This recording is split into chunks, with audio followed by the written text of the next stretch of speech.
تو حکومت کا رول آپ کہاں دیکھتے ہیں؟ حکومت بالکل خاموش ہے اس حوالے سے۔ حکومت کی تو نااہلی ہے، وہ 4 دن تک تو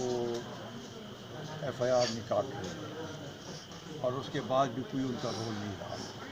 اور جب سوشل میڈیا نے اس کو اٹھایا، ایک بچی ہے اور 10 سال کی بچی ہے، بے دردی سے قتل کیا گیا ہے، زیادتی کی گئی ہے اس کے ساتھ، تو یہ تو ہم سب کا فریضہ بنتا ہے کہ اس کے لیے آواز اٹھائیں، کیونکہ ایسے واقعات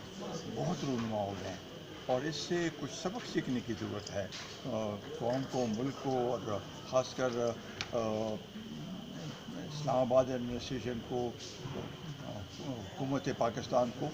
کہ پی ٹی آئی کی حکومت کو، کہ بھئی ایسے واقعات کیوں ہو رہے ہیں؟ جب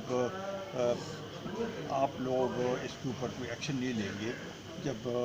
ہیومن رائٹس کی منسٹر کہتی ہے کہ جی پولیس میں ریفارمز کی ضرورت ہے، تو 9 مہینے میں آپ کیا کرتے رہیں؟ آپ تو صرف تبدیلی کرتے رہیں آئی جیز کی، اور تو کچھ کارکردگی سامنے نظر نہیں آئی۔ تو میرا خیال ہے ایک بہت سنگین واقعہ ہے اور ہم اس پہ سب متحد ہیں کہ اس میں، اس کی تفتیش میں، اور جو اصل قاتل ہیں ان کو کردار تک نہیں پہنچایا تو اس کو ہم اٹھائیں گے اور اس کو چھوڑیں گے نہیں اس صورت حال میں، کیونکہ یہی اس بچی کی خاندان کا یہی تقاضا ہے، اور ہماری ان کے ساتھ یہی وہ ہے کہ ہم جو کچھ ہوا ہے اس کے پیچھے جو بھی کار فرما ہے ان کو کفر اقتدار تک پہنچانا ہے۔